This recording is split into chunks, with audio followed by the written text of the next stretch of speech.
Good morning, good afternoon, and good evening to our live audience tuning in from around the world today for this ACR Global Meet the Experts webinar session, which will focus on lupus nephritis. The Global Meet the Experts webinar series is a new quarterly virtual educational series offered to a global audience of rheumatologists and rheumatology professionals. Cases are submitted in advance from around the world, and leading rheumatology experts will discuss and debate key questions and learning points arising from these cases. We hope the roundtable format will generate some lively discussion, and audience members are invited to participate by typing your questions in the Q&A box, which can be found at the bottom of your screen. We will aim to direct as many of these questions as possible to our experts during the live discussion. My name is Leslie Jackson, and I'm a fellow in training at the University of Alabama at Birmingham. I'll be co-moderating this session with Rebecca Granger. Rebecca, would you like to introduce yourself? Kia ora, everyone, from the wee hours of the morning in Aotearoa, New Zealand. I'm Rebecca Granger. I'm a professor of medicine at University of Otago and an adult rheumatologist. As a member of the ACR Global Engagement Special Committee, I'm delighted to be moderating this Meet the Experts webinar today. I will go ahead and introduce our first expert. Our first expert is Dr. Guillermo Ponzistel. Dr. Ponzistel is an assistant physician at the Regional Center of Autoimmune and Rheumatic Diseases in Rosario, Argentina, and director of the research unit of the Argentine Society of Rheumatology. He obtained his medical degree from Universidad Nacional Rosario in Argentina and his degree in rheumatology from the College of Medicine in Santa Fe, also Argentina, and completed his fellowship at the University of Alabama in Birmingham and a PhD in medicine international doctor by the University of Barcelona. Dr. Ponzistel's work has focused on lupus and antiphospholipid syndrome. He is coordinator of the GLADL 2.0 cohort in the Antiphospholipid Syndrome Study Group of the Argentine Society of Rheumatology. Rebecca, who is our next expert? Michelle Petrie is a professor of medicine in the Division of Rheumatology and director of the Lupus Center at Johns Hopkins University School of Medicine and Johns Hopkins Hospital in Baltimore, Maryland. She earned her medical degree from Harvard Medical School and completed a postdoctoral fellowship in allergy, immunology, and rheumatology at the University of California, San Francisco. She has a master's in public health and epidemiology from Johns Hopkins University Bloomberg School of Public Health.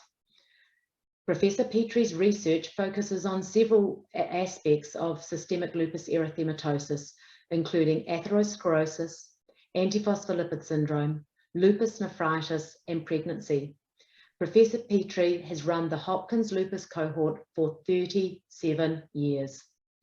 Alongside, she's co-director of the Hopkins Lupus Pregnancy Center, which has a database of over 400 pregnant patients, providing information on lupus activity, antiphospholipid tests, and pregnancy outcomes. I'm just delighted to have Professor Petrie with us today. And also our third expert. Associate Professor Alberta Hoy is a rheumatologist, leading lupus expert and translational researcher in Australia. Her research focuses on disease predictors and outcomes, registry design and implementation, quality of care, and patient-centered interactions. She has a medical degree from the University of Melbourne and completed her PhD at Monash University. She's the clinical head of the Monash Lupus Clinic and a chief investigator and senior research fellow at the Centre for Inflammatory Diseases, School of Clinical Sciences at Monash University. Associate Professor Hoy was pivotal in the successful rollout of the Lupus Registry and AMP Biobank, a national disease registry. Handing back to you now, Leslie. Wonderful. We're delighted to move on to the first case. Dr. Juan Pablo Vinicky will present a case from Argentina. Hi to everyone, my name is Juan Pablo Vinicky. I'm from Buenos Aires, Argentina, and I would like to thank to the American College of Rheumatology to accept this challenging case and participate in this Global Meet the Experts webinar series. In this case, I'm presenting a 27-year-old Hispanic female patient diagnosed with lupus in 2012. Skin, mucosal, joint involvement were present, apart from the positive ANA and anti-DNA. Initially well controlled with hydroxychloroquine, but during follow-up she developed renal disease with microscopic hematuria, RBC cast, proteinuria of 0.7 grams a day. Renal biopsy showed diffuse proliferative lupus nephritis grade 4, full house pattern on IF, activity index of 10 and a chronicity index of 0. Mycophenolate was started as induction therapy, achieving a dose of 3,000 mg a day with prednisone 1 mg/kg a day, apart from enalaprine and continuing with hydroxychloroquine. After 12 months of therapy, the patient persisted active. Alopecia 2.1 grams a day of proteinuria, but with preserved renal function. Positive anti-DNA decreased C3 leukopenia-lymphopenia, achieving a SLEDAI score of 15. Reinduction with IV cyclophosphamide and pulse IV corticosteroid was administered, followed by a lower starting dose of oral corticosteroids.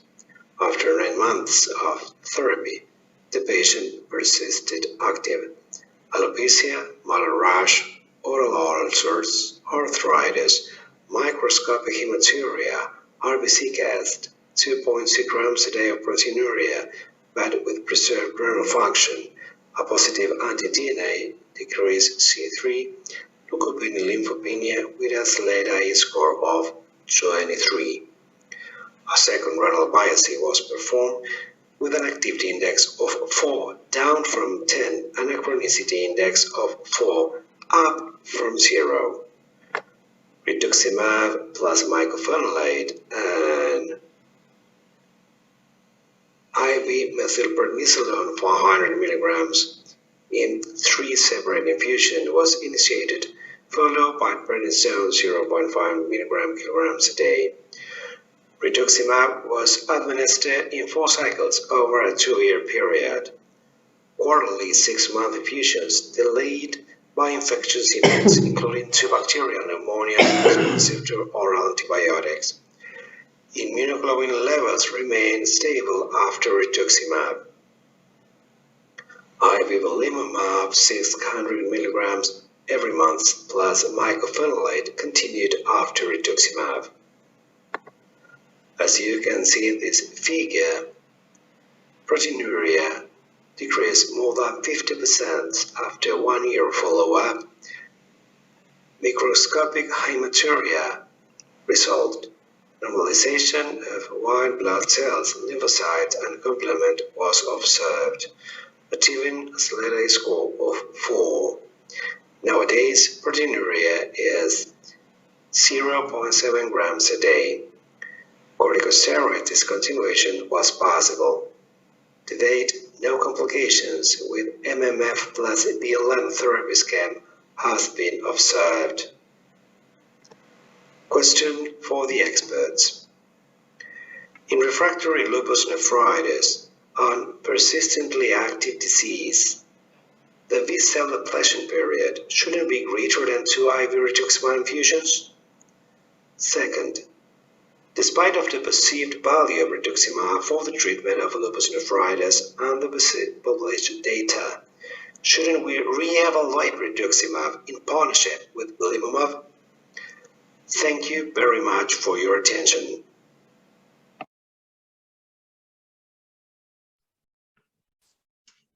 That was wonderful. This case has a lot of interesting things to discuss, and I'm going to go ahead and hand it over to Dr. Punzistel to start off the discussion with his initial thoughts and comments.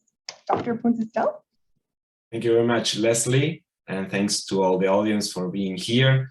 So let me summarize this presentation. We have a 27-year-old Hispanic woman diagnosed with proliferative lupus nephritis. She was treated with MMF. Due to worsening of the proteinuria after 1 year, she was retreated with high-dose cyclophosphamide. And as the patient persisted with proteinuria, a second biopsy was performed that confirmed a proliferative lupus nephritis with an activity index of 4 and a chronicity index of 4 as well. Treatment of the refractory lupus nephritis was initiated with rituximab 4 cycles, followed with belimumab with apparent good response. Before going to the 2 questions asked by the presenter, let me comment on some of the interesting points that can be raised from this clinical case. First, mycophenolate seems to be a very good option for Hispanic patients, and this can be based on the literature mainly due to the ALMS lupus trial.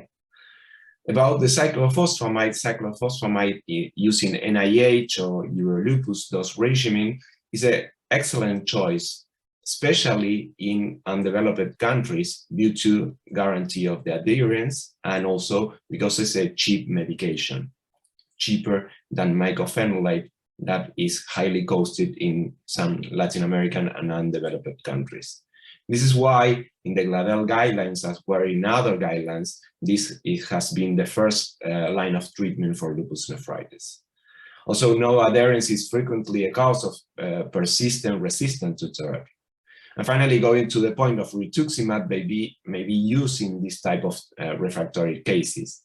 Just remember that there are some biosimilars of rituximab. 3 have been approved, at least in Argentina and in some Latin American countries, but we don't have studies for safety and efficacy in SLE, not even in lupus nephritis.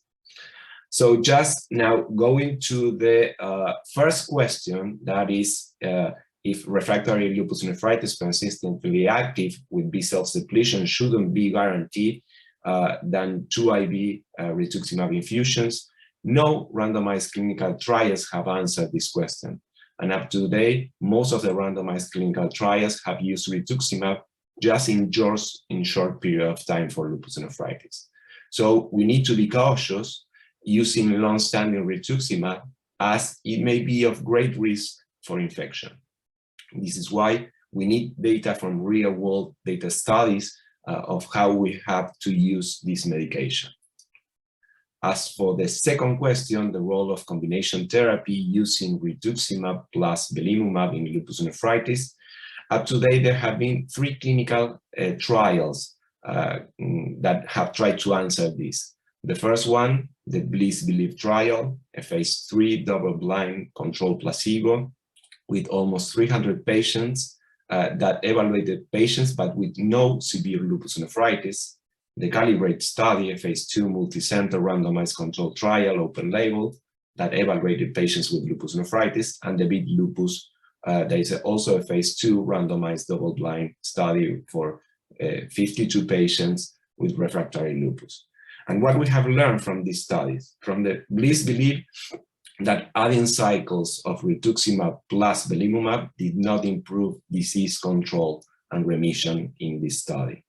In the CALIBRATE study, belimumab plus rituximab showed that was safe to use with cyclophosphamide in refractory lupus nephritis patients, but clinical efficacy was not improved in this trial that was presented recently. And finally, in the BEAT Lupus trial, they found reduced serum IgG and anti-DNA antibodies and a reduced risk for severe flares in patients with lupus refractory. So maybe those are the most important things that I can point from this clinical case. Wonderful. Thank you, Dr. Ponce-Estelle. Dr. Hoy, I wonder if you might have any follow-up comments about that. Yeah, I think we do also have some experience with using rituximab in Australia, even though it is also not a subsidized medications for the treatment of lupus. I think we are also would usually use mycophenolate, like in this case, as first-line treatment for patients with lupus nephritis. But if they don't respond in a young patients such as this, often we will go to rituximab as the next agent rather than cyclophosphamide, even though, as Guillermo has pointed out, that the randomized control studies are lacking in here, but we would often do use it in that setting.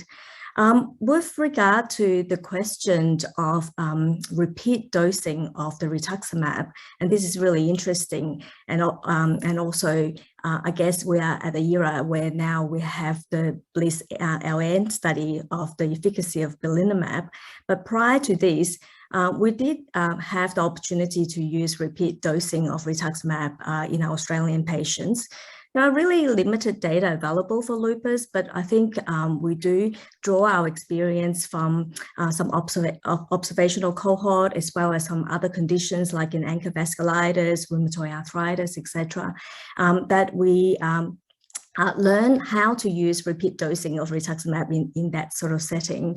For example, I think in the UK at Vidal's group, they have published their observational cohort of experience of using repeat rituximab. And I think in that, in their populations, over 2/3 of their patients have had more than one dose, so they need repeat dosings there. The median sort of duration of response is quite variable. Sometimes the rituximab lasts for, or I think the median is about sort of 12 months in that study, but it can sort of range from, say, 6 months to many years. So at the moment, it's really difficult sort of to predict how long after rituximab the efficacy can last for. So I guess the decisions that we have to make, like Guillermo has pointed out, is that you have to balance that against the risk and also available options for the patients. I think in this setting, the discussion is around the risk of hypogammaglobulinemia, which is very real. We do frequently see non-sustained hypogammaglobulinemia after rituximab. Actually, I think there was also a study to show that most people don't check the baseline immunoglobulin level. I do routinely check, and I do find that actually a lot of the lupus or Sjogren's patients have hypergammaglobulinemia, but I do monitor their levels following the rituximab infusions. I think the biggest risk for mortality is not so much the IgG level, but the presence of infection. I think if you have a serious infection prior to, or history of infection prior to rituximab or following rituximab, that is associated with a higher risk of mortality. So I think it's really important to keep that in mind. But I think as Guillermo suggested, that I think we do have more options now. We don't have to go to use repeated rituximab. Perhaps Michelle, would you like to comment on some of the emerging treatment that may be useful for lupus nephritis? Yes, but actually first, I want to go back to an overarching principle. So we shouldn't wait till 12 months to figure out what we're going to change. In the Accelerated Medicines Partnership, at 12 months, only 25% of patients at major universities in the United States had met a complete renal response. So I think we have to push it back to the beginning and maybe even be more aggressive if the initial biopsy looks really bad. Or you could think about KDIGO guidelines, and maybe at 3 months, there must be a 25% reduction in proteinuria, and at 6 months, a 50% reduction. So, what can we add? Well, obviously, the problem is that some of the things we used to add in the past didn't do well in randomized clinical trials. And that's actually true of rituximab. So what we can add now is we can add belimumab if it's available, and we can add calcineurin inhibitors. But in terms of what's coming down the pike, we don't do enough repeat kidney biopsies. The risk of a hematoma is only 3%, but patients don't want them. We feel uncomfortable recommending them. But about 30% of the time when we rely on proteinuria to decide how the patient is doing, we are wrong. The histology index is going to show the patient still has renal activity. So I think the urine proteome is going to be one of the things that's really going to help us in the future. We should be able to track renal activity without doing a kidney biopsy. There was great interest in this case in B-cell depletion. One of the reasons rituximab doesn't work well is that lots of our lupus patients don't completely B-cell deplete. And what's coming down the pike, hopefully, is obinutuzumab, because that's a better B-cell depleter. And in the Nobility trial, showed a very nice 2-year complete renal response. So I think we should all be helpful that both newer agents and better ways to track kidney lupus are going to help us in the clinic. Rebecca, do we have any questions in the Q&A? Yeah, I'll first just pull up on the question about calcineurin inhibitors. One of our audience members has wondered about tacrolimus. Could you perhaps give some comment, Dr. Petrie, on your favorite and why? In the United States, we have access to 2 of them, and I've been using tacrolimus for over a decade, but we now have a branded one called voclosporin. But tacrolimus is much more widely available. So let me start with tacrolimus. The issue with a calcineurin inhibitor is you have to track the glomerular filtration rate, but that's not a big deal. We all know how to do that. And there's some mild side effects. A lot of patients will get a hand tremor, things like that, but it's generally well tolerated. And what's really nice is you can use it safely in pregnancy. So whether it's at the first biopsy point or at 3 months or 6 months, I've been adding calcineurin inhibitors. This is what I do on top of mycophenolate rather than add rituximab. And I do a step approach. I start at 1 milligram twice a day, and if in 1 month there's not improvement, I may go to 1.5 twice a day. When I get to 2 milligrams twice a day, I do start to check trough levels of tacrolimus. Well, that actually segues quite nicely into another question from the audience, which is about adherence. The patient went a year on hydroxychloroquine before they developed the proteinuria. How important is adherence with our medications like hydroxychloroquine in a case presenting such as this? Guillermo, you were nodding. I'm wondering if you want to step in. Yes, that's an excellent point. I think that adherence in patients with lupus nephritis and even in lupus in general is highly, highly important. We can measure levels of hydroxychloroquine, but it's costly. It's not even, we cannot do it, for example, here in Latin America. So what we recommend for most of our physicians and colleagues when they work with lupus patients is that they have to use some minutes of their consult to speak with their patients and explain about the nobility of the medications that we use and why they have to use it even when they are feeling good. And this is much important, and we have to always take a minute to speak with our patients if we want to have them adherence to the treatment that we are trying to use. Can I jump in here as well? Because I feel so strongly that we do have to tell patients that everyone who has lupus nephritis is a chronic kidney disease patient. When we say the GFR is preserved, we don't really mean that. We know that 1/3 of the nephrons are lost already at the time we diagnose. So the GFR looks falsely preserved. And in the Accelerated Medicines Partnership, only 70% of patients with lupus nephritis had no extrarenal lupus. So the person doesn't necessarily feel bad. And suddenly we're asking them to take a whole bunch of medications, and they may notice gastrointestinal and other side effects from the medicine. So I think all too often patients decide to see how they're going to do if they stop their medicines.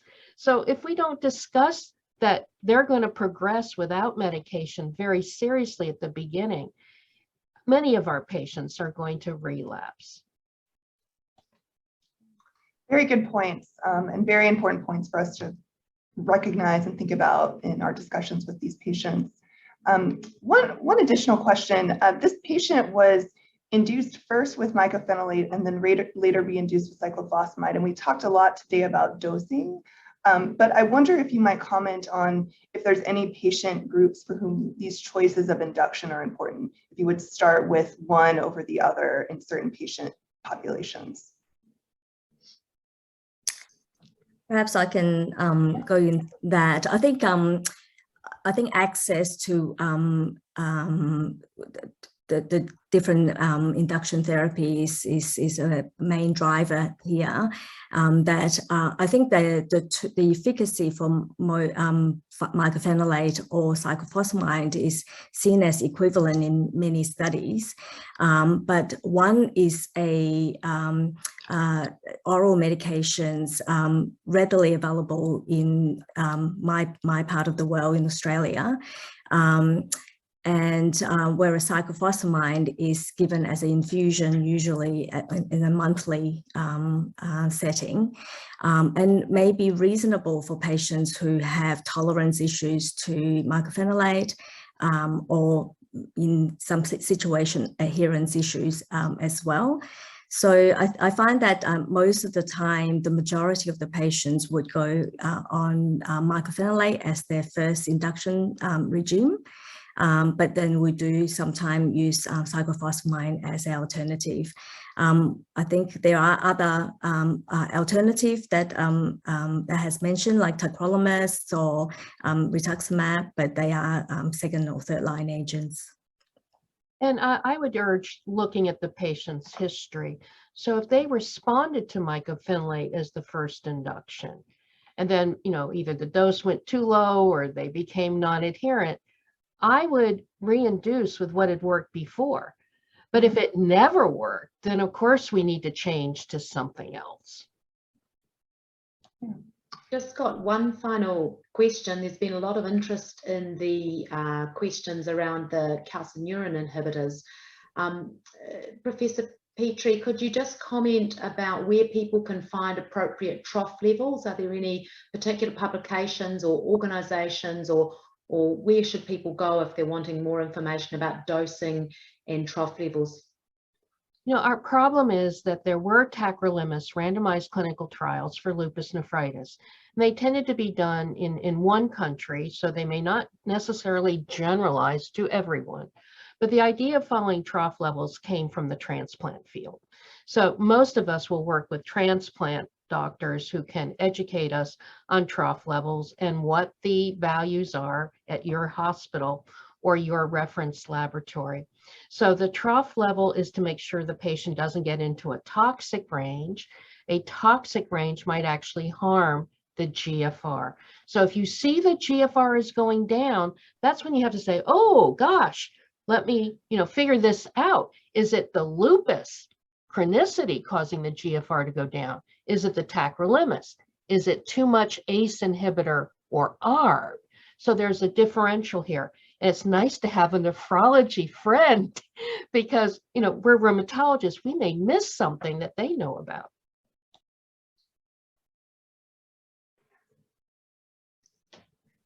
Thank you all so much for that lively discussion, and thanks also to our participants for the excellent questions. I'll just take a moment to remind the participants to put any questions into the Q&A box, not the chat box. Now, we'll move on to our second case. Dr. Sarah Donoghue from the University of Wisconsin will present a case.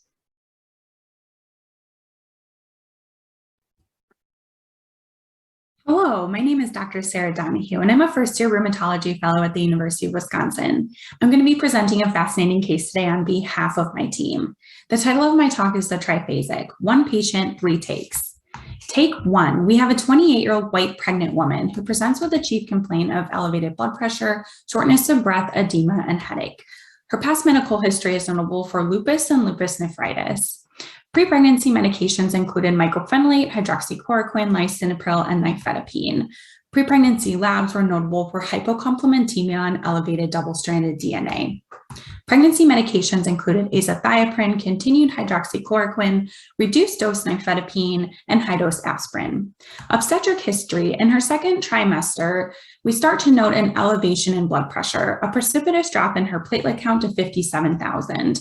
Take 1, our first admission, the patient presents at 27 weeks to her obstetric clinic. Is notable to have a blood pressure of 160/110, shortness of breath, edema, and headache. Again, her platelets have precipitously dropped to 23,000. We start to see anemia, a rise in creatinine, and a rise in protein. The differential at that time includes preeclampsia versus lupus flare. She emergently delivers via C-section and then is transferred to a higher level of care. Take 2, 48 hours after C-section, she's transferred to our facility in the setting of acute hypoxic respiratory failure requiring intubation. When I meet the patient, her exam is notable for a grade 3 holosystolic murmur, anasarca, and livedo reticularis. Labs with pancytopenia, we see a decrease in haptoglobin with an elevation in LDH and reticulocyte count. Her spot UPC is 1.23 grams with continued hypocomplementemia and elevated double-stranded DNA. Imaging is obtained including an echo notable for new severe mitral stenosis and mild mitral regurgitation. She did have a history of mild mitral regurgitation dating back approximately a decade prior to this presentation. We have a broad differential diagnosis at that time, including obstetric APS with thrombotic microangiopathy, a lupus flare, or culture-negative endocarditis. She's treated with pulse dose steroids, IVIG, rituximab, and mycophenolate. Unfortunately, her cardiopulmonary status continues to decline, and she is emergently taken to the operating room for mitral valve replacement surgery. At the time of pathology, we noticed fibromyxoid valvular degeneration as demonstrated in the black arrows and healed valvulitis. Take 3, our patient is successfully discharged to home with stable lupus, obstetric APS, and then represents with a fever to 103.2. At the time of physical, she's noted to have suprapubic phalansteal site or her C-section site with purulent drainage. Labs are notable for a new leukopenia and neutropenia with a rise in creatinine and early features of HLH.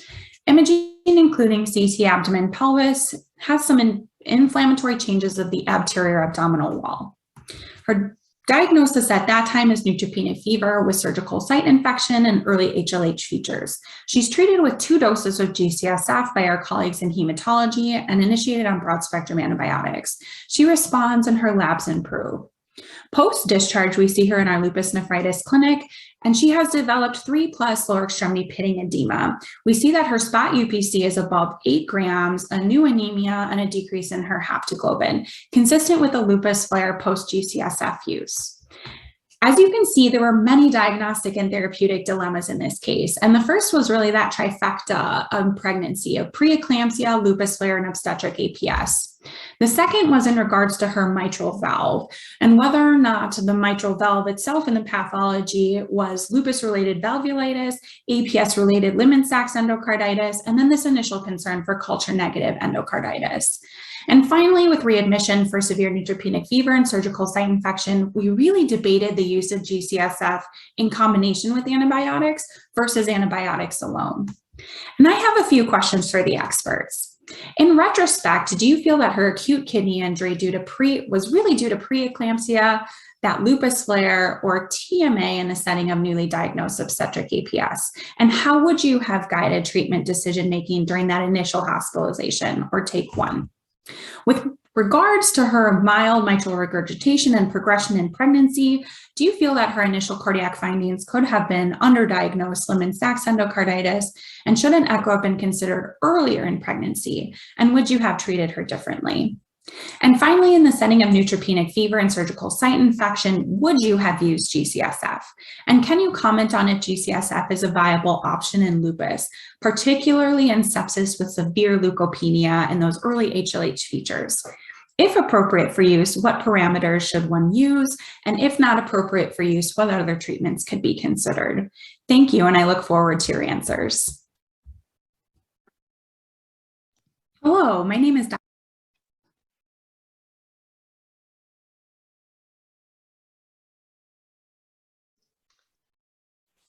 Thank you, Dr. Donoghue, for that really elegant overview of a challenging and complex case.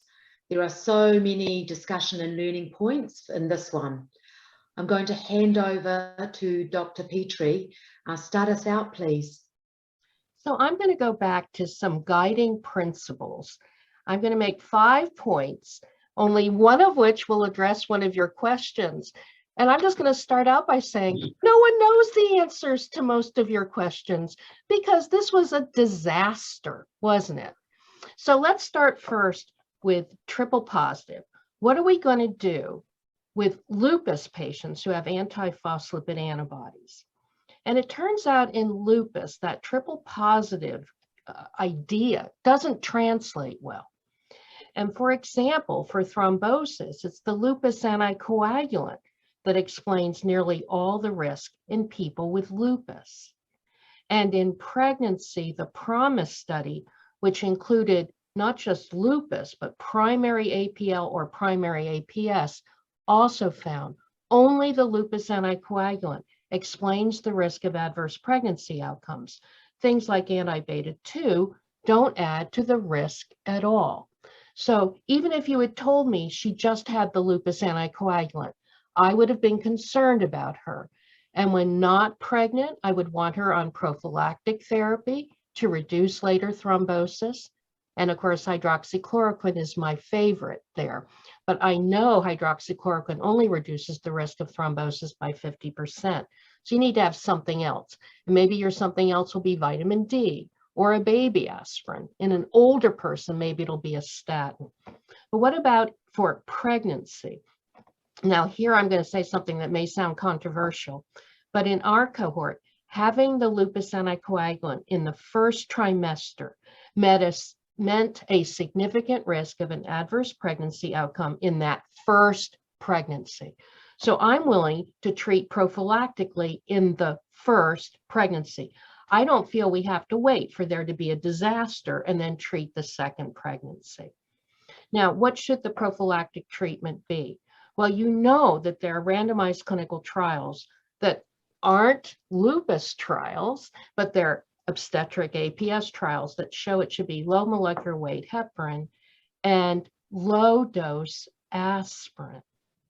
Now, your patient was on higher doses of aspirin, and I get a lot of feedback from our high-risk people here at Hopkins because there is a trial that was published in the New England Journal of Medicine that looked at pre-eclampsia. There was no lupus in that trial, and they looked at 150 milligrams of aspirin versus placebo and found 150 milligrams of aspirin did help to prevent preeclampsia. The risk was 1% with it and 4% without it. So I probably would not have gone as high as 325. Now, the next issue I'm going to discuss is preparing a patient for pregnancy. And I think in a way, we almost have to ask at every visit in our young female patients, are you thinking about pregnancy? Because if she says yes, and she's on mycophenolate, you already have a problem. And so I want a 3-month preparation period. So I say to the patient, would you please let me know 3 months before you want to get pregnant? Because we need to do these things. I need to be able to switch you to azathioprine, and I only want to do that if your lupus kidney disease is under good control. And then I need to recheck her urine protein to creatinine ratio, because sometimes, as you know, the patient flares on azathioprine, in which case I'll have to backtrack to her mycophenolate, and the next switch over, I'll use azathioprine and tacrolimus. So remember, we have the options of both of those drugs in pregnancy. But I need that 3 months of preparation because, you know, all the time I find out the woman is pregnant from an email or a phone call. And then I'm trying to play catch up. You know, I look up her medications and I'm trying to stop the ACE inhibitor and the mycophenolate. It's a mess if you have to do it that way. Now, my third point is going to be, can we predict who's going to do badly in pregnancy? And it turns out we probably can. So yes, of course, if the patient has lupus kidney disease, we know that's the one organ that really likes to flare in pregnancy. But also, serologies do matter. So if the woman has low complement or high anti-DNA, she only has a 28% chance of having a full-term pregnancy. So normally, you know, I'm not going to treat serologies in a non-pregnant patient. But a pregnant patient who has active serologies, I know she's in trouble. I'm going to be checking very carefully what's going on with her urine protein to creatinine ratio. And I actually see pregnant lupus patients every 6 weeks because, you know, they can't feel when their lupus nephritis is getting worse. Now, my fourth point is going to be natural history. Lupus nephritis flares in pregnancy, and then it gets even worse postpartum. So beware. If you don't do a kidney biopsy early in the pregnancy, you may end up having to catch up postpartum. When can we safely do a kidney biopsy? With our nephrology group, we published our experience that it is safe to do it in the first trimester and most of the second trimester. I agree with the previous literature. We're not brave enough to do it in the third trimester because of the increased risk of bleeding. Now, my fifth point will finally get to one of your questions, G-CSF. It was our group that published the series of the disasters we found with G-CSF, including renal flares and the death of one of my patients. Back then, you know, we thought lupus was a lymphocyte disease, and maybe we had some clues it wasn't, you know, things like bullous lupus, neutrophils, paniculitis, neutrophils, but now we know that renal lupus involves neutrophils. So I hope it's not a big surprise to you. If you blast the patient with more neutrophils, you now know about nets, neutrophil nets, drive, the immune response. All hell's going to break loose. And by the way, that happens in some other rheumatologic conditions too that are driven by neutrophils, like ANCA-associated vasculitis. So, on general principles, I don't want to give it at all. But I understand that your infectious disease consultants are probably push, push, push. If you can't win, negotiate. Always use a short-acting G-CSF once and a third to half of the usual dose. Don't let them give it a second time. Don't let them give a full dose.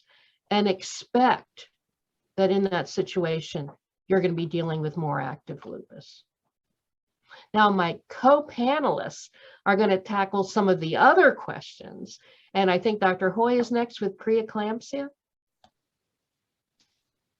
Yes, absolutely. We have one question in the chat actually for you, Dr. Petrie, about a point that you made about heparin, anticoagulation with heparin during pregnancy. Is there any scenario in which you might consider doing therapeutic instead of prophylactic doses of Lovenox and oxyparin? So first, how do we dose in someone who has just risk of obstetric APS? It needs to be BID. Low molecular weight heparin does not have a 24-hour duration of action, and your job is to protect the placenta 24 hours after the whole day. Now, the question about thrombotic APS, so if the person has already had a thrombotic event, it needs to be full dose. And by the way, most obstetricians will want you to switch to unfractionated heparin before a delivery because it's much easier to reverse unfractionated heparin. Thank you. We're actually going to go to Dr. Pons Estelle to perhaps address other aspects of the case we haven't looked at so much, the valves. Well, I was just wanted to take a point on the biopsy and how the prevalence of kidney involvement in these patients and in patients with primary APS has been reported in up to 25% of these patients. That is really important. And in SLE patients with lupus nephritis and APL antibodies, such as this one, underdiagnosis of APS nephropathy can be frequent. And up to 1/3 of the patients with lupus nephritis with APL have APS nephropathy associated. That's why rheumatologists have to talk always with the pathologist. We have to go to the pathologist and ask them and tell the whole history of our patients, and that's for detailed information about the kidney biopsy, such as data about acute APS lesions, such as thrombotic microangiopathy, or chronic lesions, such as subendothelial fibrosis, focal segmental glomerulosclerosis, or medial hyperplasia. As claimed before by Michelle, and that's probably one of the most important points that we can took from these lessons, is that we have to work with the multidisciplinary team. It's really important that we go and we speak with the other physicians that treat this type of patients. This recognition of these acute lesions may change the treatment strategy. And as it was said before, if we find a TMA in the glomerulus and small arteries with thrombus, we must have to treat these patients with anticoagulations to avoid the life-threatening vascular damage that can be found in this type of patients.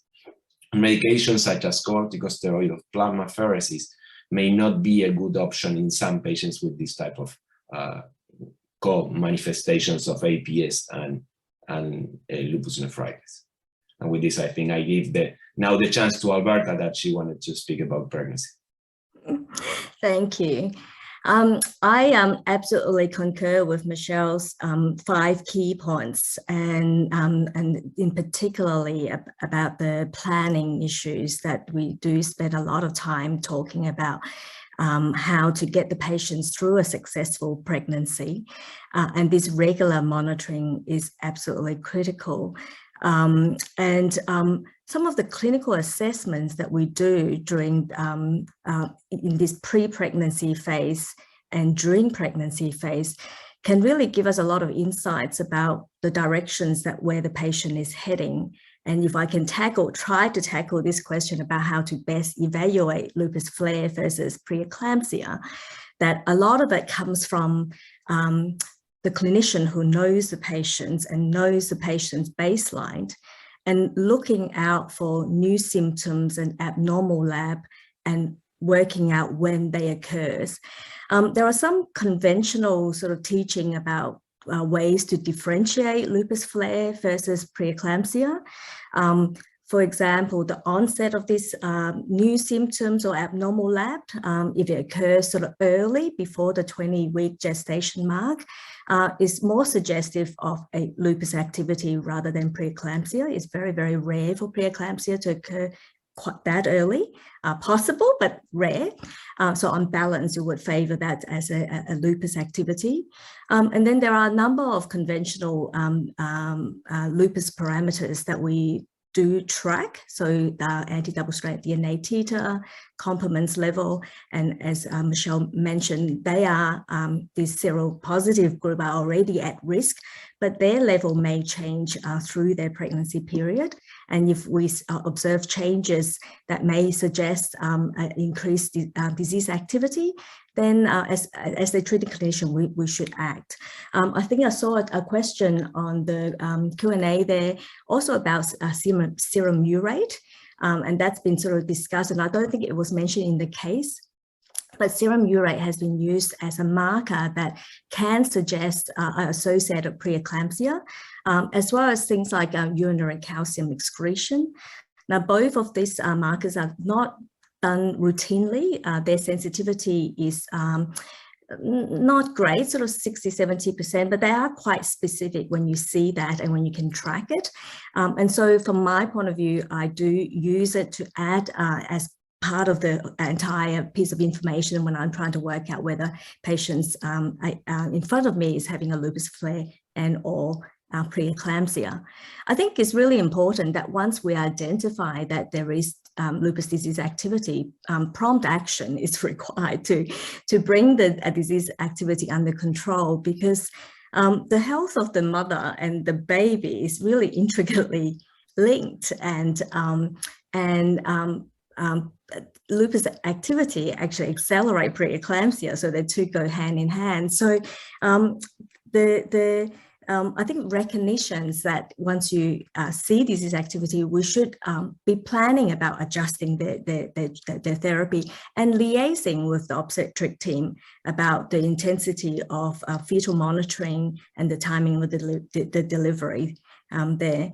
If I may, I might just sort of say a few things about the tempo of deterioration, because it's not really discussed in this case, and we sort of just saw the patient getting sick and then getting delivered. But I think as they're treating clinicians, often we do see these patients deteriorate, and sometimes they deteriorate quickly, and sometimes it's more subacute. And there are opportunities to intervene. And I think Michelle has mentioned about getting that renal biopsy done, and it's not a contraindication to get a renal biopsy done during pregnancy. So I think it is really important, if there is time, then we need to allow and adjust their background immunosuppressions. Now, when there's not time, when it really deteriorates in front of us, then we do need to cover all bases. And I think treating it for the lupus, looking out for, I think, Guillermo, you mentioned about the TMA sort of setting, that sometimes if we're lucky, we get the renal biopsy that shows that, or sometimes there may be lab parameters that can give us that suggestions, say if they have a very high LDH or low haptoglobin, that might give us a bit of an indicator that that is happening. And then we may have to cover for that. So that would be using, in addition to immunosuppressions, maybe anticoagulations, for example, or optimizing the anticoagulations. One thing I think we, this case didn't mention is the use of plasma exchange, which I think is important to recognize that it can have a quite rapid immunomodulatory effect, faster than, say, rituximab or mycophenolate, for those patients who are really deteriorating rapidly. So I think, those few things are sort of lessons that I've learned in looking after this type of patients during their pregnancy when they flare. Some of them flare badly, have multiple complications like this particular case. Yeah, but it's a very interesting learning point, raises a lot of questions there. May I jump in with seconding how hard it is to determine whether it's preeclampsia or lupus renal flare? And I'm afraid all too often the answer is it's both. Preeclampsia is superimposed on lupus nephritis, and then the only answer is you deliver the baby as soon as the baby's viable. And we emphasize adherence for the first renal case, but we better emphasize it here too. Hydroxychloroquine helps to reduce pregnancy complications, but many women stop taking it because they think they shouldn't be taking anything during pregnancy. So I start out that discussion by saying hydroxychloroquine is desirable in pregnancy. And I reinforce that the mother to baby study, that's the Otis group, showed it did not cause birth defects. And that secondly, in a study of adherence, the women who took their hydroxychloroquine had a huge reduction in preterm birth. And, isn't that obvious to us, but it may not be obvious to the person in front of us. Absolutely. We've actually got a lot of really great questions from the audience. Maybe I'll ask some questions, and any of our experts are welcome to take this. So the first one is, would you ever consider azathioprine and tacrolimus in lupus nephritis pregnant women in conjunction? So I started with that one, and the answer is a resounding yes. Both are safe in pregnancy. So if my transition from mycophenolate to azathioprine shows the lupus is more active in terms of the UPCR, yes, I add tacrolimus. We don't have enough information about belimumab. I actually run the belimumab pregnancy registry. There was no one single birth defect that stood out, but the numbers of exposed women were insufficient to make any claim of safety in pregnancy. Absolutely. All right. And then sort of along the same note, can you comment on Plaquenil treatment in anti-Rho positive patients without SLE as a primary prevention? Well, it's the NYU Langone group headed by Jill Byan and seconded by Peter Ismerli that have led the world. So, IVIG did not seem to prevent congenital heart block. Hydroxychloroquine does. But the challenge is most women who have anti-Rho and anti-LAW are either asymptomatic or have very mild undifferentiated connective tissue disease, so they slip through the net. And so it's the first pregnancy that has the congenital heart block. But Peter Ismerli did publish that if you put hydroxychloroquine on board, the second pregnancy is much less likely to have recurrent congenital heart block. Let me ask something to Michelle. Michelle, do you still have to work with your obstetricians to keep the hydroxychloroquine, or you have already convinced them that this is still necessary and they don't have to delete the hydroxychloroquine? We see that many times here in Latin America. So at Hopkins, my word is law, but you're right that patients can still get conflicting messages from other physicians friends, or the internet.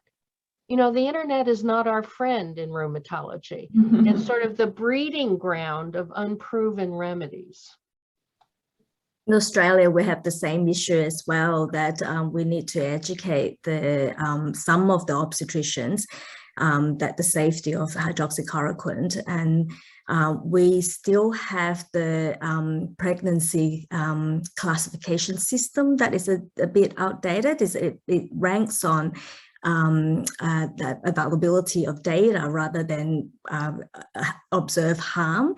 I think that new FDA pregnancy code is much more useful, and like Michelle mentioned about mother to baby website, that's a very useful resource that we point patients to, and sometimes doctors to refer themselves to reassure them the safety of using hydroxychloroquine. Just in the last few minutes on this challenging case, a really rich discussion, I'd just like to go back. There's a question about safety of renal biopsy. And Professor Petrie, you pointed out that your data shows that the safety is acceptable, particularly in the first 2 trimesters. Could you comment on patients who are antiphospholipid antibody positive, and how also to manage anticoagulation? Where does the risk benefit lie there? So I think the question is getting to, when is the nephrologist or interventional radiologist going to tell you no? And the most common time I get a no is the person has had a recent arterial thrombosis. And then the nephrologist points out to me that they're going to have to be off their low molecular weight heparin for at least a day before the biopsy and probably for 2 days afterwards. And there's real risk. I agree with them, there's some risk. I hope that we can negotiate it, especially if the arterial event was more than 6 months ago. But another time you're going to get a no is if the platelet count is low. And the low platelet count and the anticoagulated patient were 2 of the things that in that Hopkins paper on safety of renal biopsies were listed as real risks. And of course we have to accept that. And that was one of the disasters in the patient presentation, wasn't it? That, you know, the patient had this, you know, profound thrombocytopenia. It's just about impossible to get anything done. But when you can do a renal biopsy, my Petrie mantra is there's never been a kidney biopsy that didn't tell me something better to do for that patient. So when you can, get it. Well, they sound like great final words to land on for this case. Back to Rebecca, you. let me add something last about this interesting case. We talk a lot about antiphospholipid antibodies, and let me invite you all to the 17th international meeting on antiphospholipid antibody that is going to be held here in Argentina between the 11th and the 14th of May. So let me invite you all, that we are going to discuss a lot of this issue over here in Argentina. Excellent, absolutely excellent. So great dialogue, great participation from the audience on that one. We'll go ahead and move on to our final case today. Dr. Wendy Lee Wan Hoi will present a case from Malaysia. Hi everyone, I'm Wendy from Sarawak General Hospital, Malaysia. Today I'll be presenting a case of lupus nephritis described as the smoldering ember. My patient is a 21-year-old college student who was diagnosed to have SLE at the age of 10 in 2012 based on mucocutaneous features of discoid and malar rash, photosensitivity, alopecia, anemia and leukopenia, vasculitic rash, as well as nephrotic nephritic syndrome, in which renal biopsy revealed class 4 lupus nephritis. His ANA, double-stranded DNA, and U1 RNP were positive, with low C3 but normal C4. He was then followed up under pediatrics for the first few years before transferred care to us. He was diagnosed to have secondary APS in 2014 with left MCA infarct, with ACA and LSC positivity. He was hence on lifelong warfarin but complicated by multiple episodes of over-warfarinization. This looks like a very busy slide, but it's basically a timeline of the patient's disease course over the past 10 years. As mentioned earlier, he was diagnosed to have SLE with LN flare in 2012, given monthly cyclophosphamide for 6 months, and was switched to MMF. In 2014, he had another LN flare and was treated with pulse cyclophosphamide NIH regime. After the course, he was switched to azathioprine maintenance in February 2016. His disease course had been stable for the next 3 years with total remission achieved in 2019 and azathioprine was successfully tapered off. However, around a year later in 2020, he had another LN flare with heavy proteinuria and renal impairment, so he was started on MMF and high-dose prednisolone. From May to October 2020, MMF dose was optimized, but before we could add another calcineurin inhibitor like cyclosporin A, patient had severe LN and hematological flare with bicytopenia requiring admission. IV methylprednisolone and cyclophosphamide were given. Ultrasound kidney revealed bilateral renal parenchymal disease and patient was counseled on renal biopsy, but it was not done due to patient hesitancy after discussing risks versus benefits of it.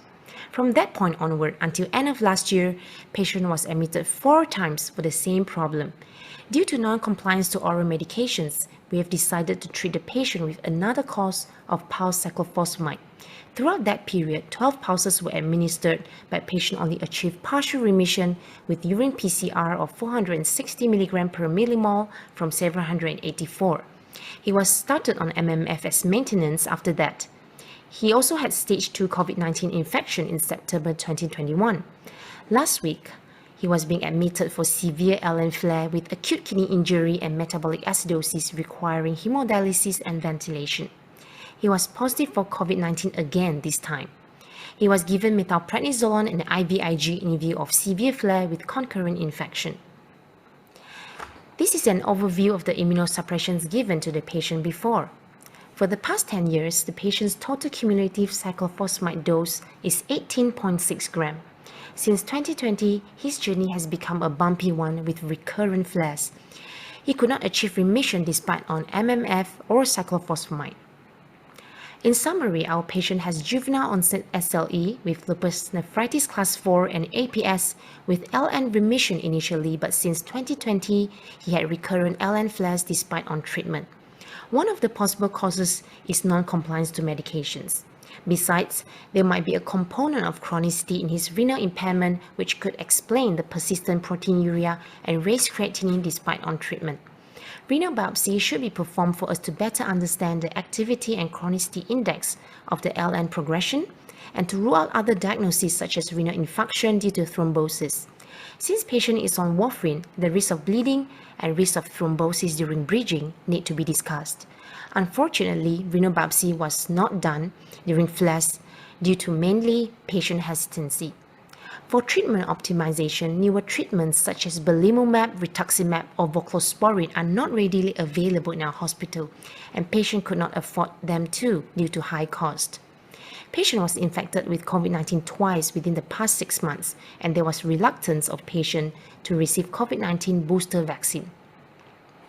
These are the questions for the expert panel regarding the patient, and we appreciate your opinion. When is the optimal time to perform renal biopsy, taking into consideration that patient was on warfarin for APS with recurrent overwarfarinization? Patient only had partial remission in December 2021 after 12 cycles of cyclophosphamide. What are the other treatment options would you suggest at that point of time? And will you consider rituximab as one of the treatment options since there's a risk of developing severe outcome from COVID-19 and that there's poor humoral immune response after COVID-19 vaccination?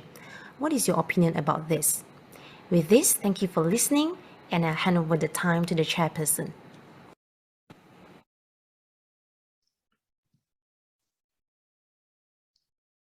Great, thank you for that excellent case presentation. I'm going to go ahead and hand this over to Dr. Hoy to begin our discussion of this case. Dr. Hoy. Thank you. Well, another classic case of patients with childhood onset lupus, severe features, and multiple relapses and complication from APS again. So I think we saw in this case that these patients have had a lot of cyclophosphamide. It was a little bit unclear about the maintenance therapy and the dosing that was used in between. But we can see that these patients really have had a number of poor outcomes, as suggested on the slides, that she had poor renal recovery, had quite persistent proteinuria in the nephrotic range, and has had this major infection. So now these poor outcomes may be driven by many factors, and some of these may be specific to the social situations its patients is in, and the access to medications. And I think the poor compliance that was sort of highlighted play a really big part in these as well. But what I wanted to probably focus on, and we've started these conversations in our last case about this timing of the renal biopsy in someone who has antiphospholipid syndrome, because the reason sort of was posed that the patient didn't have it done is that we couldn't convince him that there is a good risk to benefit ratio. But as Michelle said, more often than not, the renal histology give us a lot of information about what is going on. And I think that the often, I guess as rheumatologists, we see the role of renal histology as just confirming the most common type of lupus nephritis, the extent of the proliferative lesions and so on. But there are many pathology in there that could change treatment decisions. So for example, even the extent of tubular interstitial change, or for example, the TMA change that is seen in antiphospholipid syndrome, or the chronicity index that is observed. Sometimes we see presence of vasculitis. So there's really a whole range of renal histology that can help us to make decisions about whether or not we persist, or whether or not we escalate, or in some cases we have to change tact or reduce immunosuppressions and steroid. So I think there are many, many good reasons for us to consider doing a renal biopsy in this case. And often that discussions, and we have to acknowledge that the risk of complication is higher in people with antiphospholipid syndrome, but it is in this precise group that multiple pathology can be seen. So I think you can argue that this is the precise group where you would consider that it is a very valuable role. And in particular, if you have initiated empiric treatment and they're not responding, and in our center, we also use the KDOGI guidelines of 3 months, that if things are not improving, at least partially at that time point, you really need to revisit that original diagnosis and get as much information as possible. I think Michelle has already touched on some of the bleeding risk and in antiphospholipid syndrome patients. I think overall renal biopsy is something that I think the risk of hematoma, I think you said 2, 3, 5, maximum 5% of patients. In the antiphospholipid patients, they definitely have higher risk, but it's not insurmountable. It's sort of in the order of less than 10%, so 8% in some studies. There are many techniques as well that obviously is also dependent on local expertise. So there are many ways of doing renal biopsy from the traditional blinded way or ultrasound guided way. And in recent time, there's also a report about transjugular approach of renal biopsy in patients who are on anticoagulations. And in fact, one of the studies looked at patients who may or may not even be on anticoagulations, but that transjugular approach for high-risk patients have shown to be quite useful, obtaining a reasonable size sample and not very high complication risk. So I think it is certainly something that I think we should push for and to discuss with our nephrologist colleagues and interventional radiologists to see what the best approach is for these patients. Yeah, great points. I mean, I think an overarching theme today is, tissue is the issue a lot of times, and getting some pathology can be really helpful in guiding therapeutics and prognostics moving forward. Dr. Petrie, I wonder if you might help answer some of the questions surrounding COVID vaccination and the setting of immune suppression that our speaker had asked about. I will, but first, I'm so struck by the problems we have with our pediatric lupus patients as they transition to adult care. And Megan Close taught me that we need to give these people lessons in being an adult, because not only do they have to learn about adherence, but they have to learn about how to make and keep appointments, how do you get your medications, how do you get refills. And I sent one of my patients off to university with her lupus under perfect control, and she came back in end-stage kidney disease. So, this is such a real problem. And I was struck again when it was emphasized, pediatric lupus. But to address the question about how are we going to keep our lupus patients alive during this pandemic, this is so near and dear to my heart, because last year we lost one of our 16-year-old lupus patients, pregnant, and then died from COVID. And last month, for example, 2 of my lupus patients died from COVID. And you know that the pandemic is not going away. Our patients are vulnerable. This is going to be a challenge for us and them, maybe for the rest of our lives. I don't know how long it's going to take basic science to catch up. So what do I do? Well, first of all, 16% of my patients are anti-vaxxers. And you know how we're taught shared decision-making? What happens when we listen and the patient doesn't? It is so frustrating. The anti-vaxxer sentiment comes from deep in the brain. It's not in the upper cortex where logic matters. And so I try, and then I say to the patient, please keep thinking about this. And then we take it up again, usually at the next visit. So we know our patients have to have the booster if they're going to have some reasonable protection. And then what can you and I do to mitigate the risk from our medications? So you know that the ACR version 4 guidance, everybody knows this is always going to be a work in progress, right? States that we're going to try to hold immunosuppression for 1 to 2 weeks. Are you brave enough to do that? The 2-week part? Well, I was brave enough to do 1 week. Now, of course, not in my transplant patients, right? But in my other lupus patients. And so we analyzed our data longitudinally, and we found holding mycophenolate, azathioprine, methotrexate for 1 week afterwards. So for mycophenolate and azathioprine, that's on the day of the vaccine and the next week. Really does work. And I didn't see any bad renal flares from 1 week off. Now, of course, there's nothing we can do about B-cell depletion, is there? Right?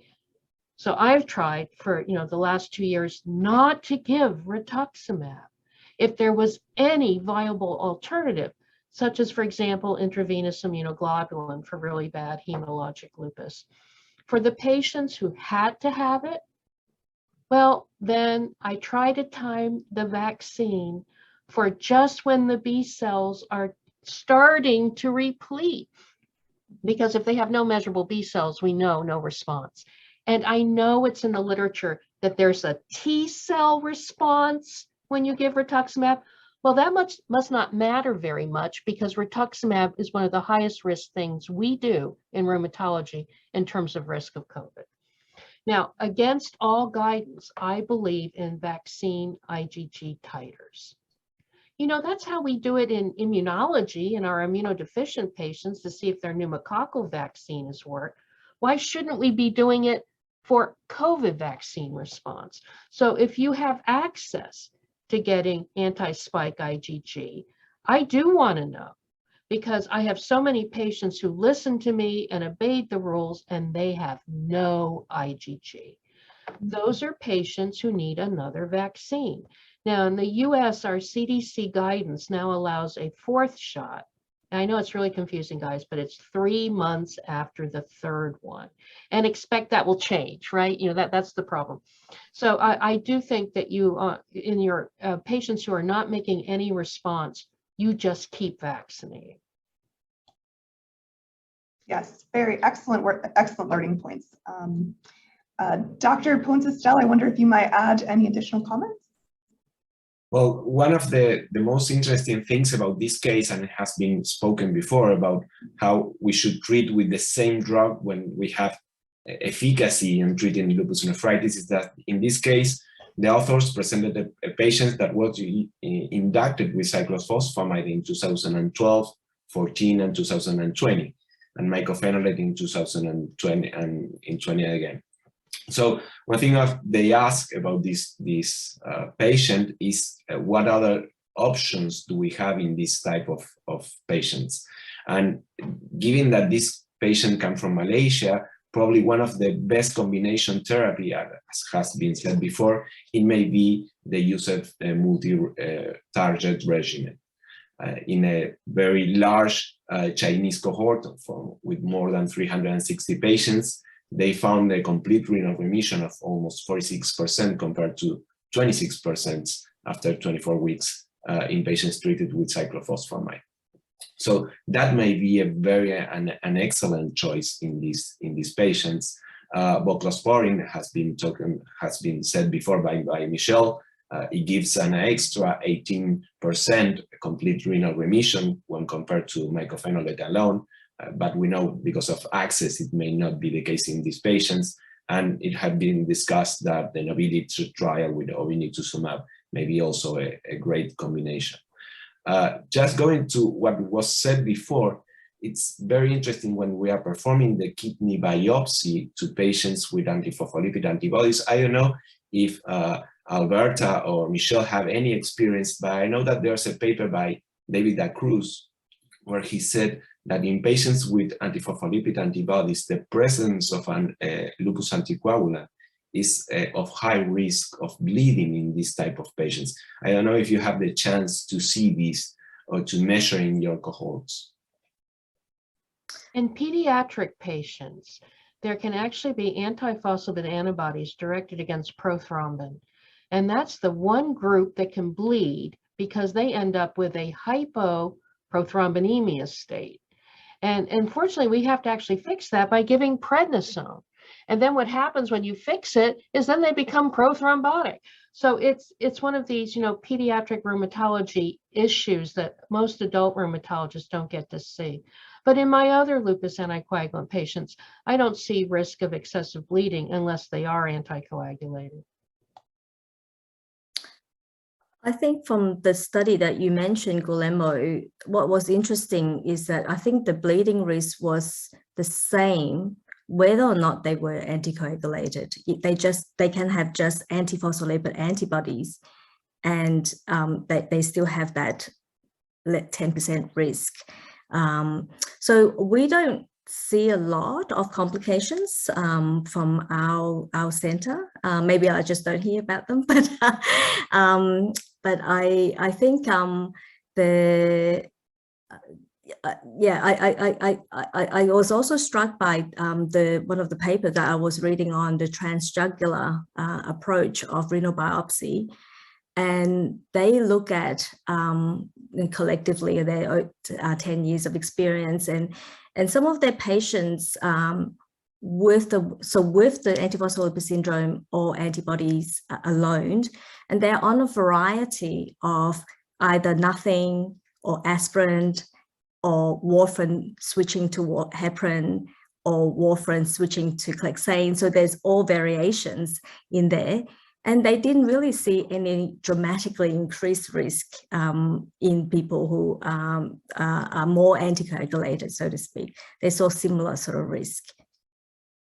Curious also if you might comment on, warfarin versus other agents. So in this case, they had some difficulty maintaining the therapeutic INR. And we did get a question earlier actually about recommendations regarding warfarin versus other agents, such as the new oral anticoagulants, like I'll start with that. Go ahead.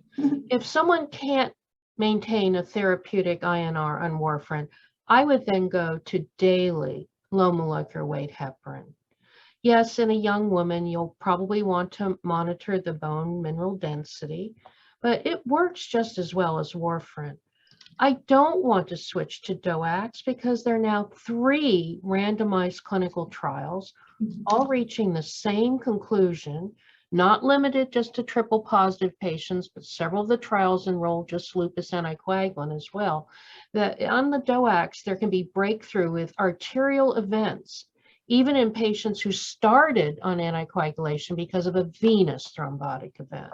So that's not a trade-off that I would give to anyone.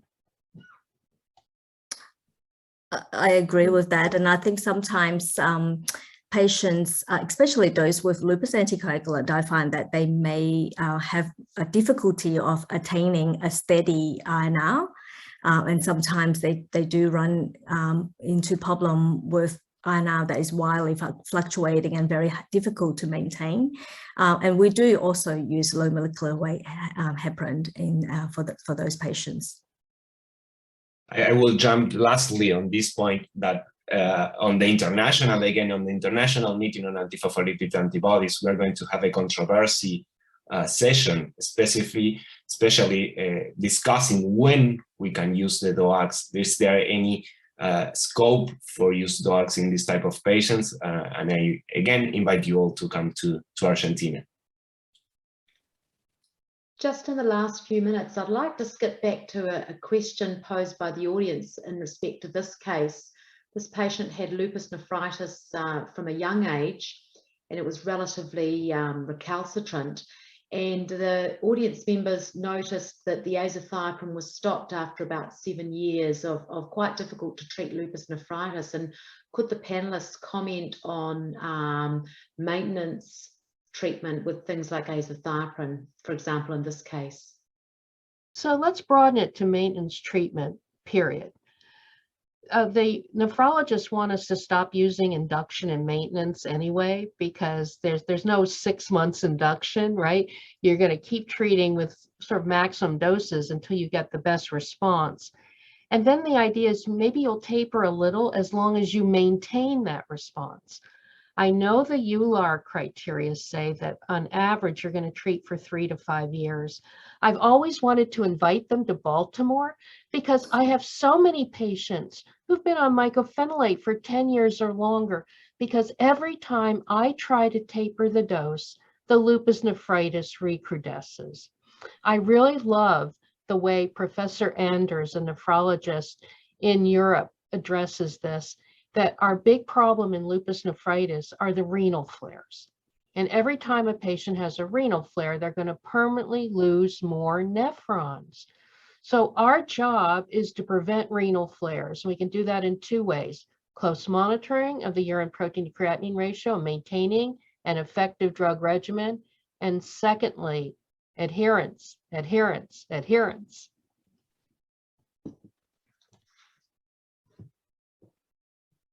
Absolutely. All right, perhaps one more question from the audience. We have a few here. Yeah, one that intrigued me was this patient had lupus nephritis at quite a young age. Does the age of onset of lupus nephritis have any bearings on the difficulties in treating or flares? I mean, obviously they've got longer to develop end-stage renal disease, but does age of onset have any influence on the natural history? I can jump on that. On our cohort here in Argentina, we have seen that those patients who have the onset of the lupus nephritis at younger age are those patients who are going to suffer a high disease activity disease. The kidney is going to be more prone to go to end-stage renal disease. So we have to be really cautious of treating these patients and work together, as Michelle said, with the pediatricians to treat these patients and to make the overlap between the adult rheumatology and the pediatrician rheumatology to treat these patients. It's very important that. And we have also seen the same as well, that and in fact, it's not just lupus nephritis, but pediatric onset lupus itself is a poor prognostic indicator and associated with more higher level of inadequate disease control, higher level of damage accrual, although that is difficult and need to take it into consideration that they have a longer disease durations, but certainly they are more likely to be treated with more steroid, more immunosuppressants. So we definitely see that. We're coming into the final few minutes of this excellent, fascinating and stimulating webinar, but we need to conclude it now. We are so grateful to Drs. Pons Estelle, Dr. Petrie and Dr. Hoy for sharing their rich knowledge and experience with us all today and for a really lively discussion. We also really want to thank our 3 case presenters and all the participants from around the world who made this an interactive and engaging event. We aim to make this recording available on the ACR Global Community webpage, and we'll be sending out an evaluation survey to all attendees early next week, and we'll include a link to the ACR Global Community webpage and the recording. If you have any questions, comments or suggestions for future sessions, please contact the ACR Global team at global@rheumatology.org. Our next Meet the Experts will cover scleroderma and will take place in July of 2022. We really hope you'll submit your cases and join us again live next time. Thank you to you all. Go well.